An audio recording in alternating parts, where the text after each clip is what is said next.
আজ একটি অন্যরকম নাস্তা আইটেম বানিয়ে দেখাবো। বাইরে প্রচুর বৃষ্টি হচ্ছিল, ভাবলাম বৃষ্টি স্পেশাল কিছু একটা বানাই। চলে এলাম আমাদের কিচেনে জানালার ভিউটা দেখিয়ে দিলাম। ভিউটা অনেক সুন্দর, সবুজে ভরা। এই সুন্দর পরিবেশ দেখতে দেখতে রান্না করতে ভালোই লাগে। রান্নার উপকরণগুলো গুছিয়ে নিয়েছি। প্রথমে 2টা ডিমের সাথে কিছুটা লবণ এবং লেবুর রস মিক্স করে নিচ্ছি। লেবুর রসটা দিলে এটা একটু টকটক লাগবে খেতে, মজা লাগবে খেতে। তারপর ডিম দুটোকে ভালো মতো ফেটে নিতে হবে, যেন কোনো দলা পেকে না থাকে।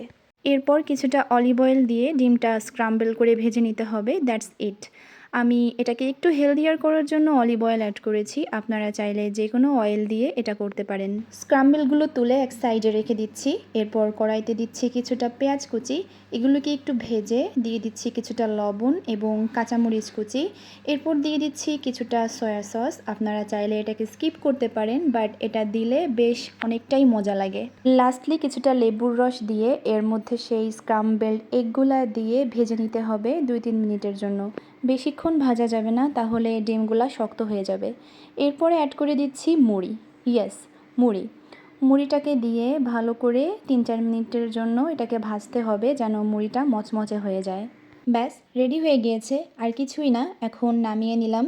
দেখতে অনেক লোভনীয় হয়েছে, আর আমার ফ্যামিলির প্রত্যেকে এই স্ন্যাক্সটাকে পছন্দ করে।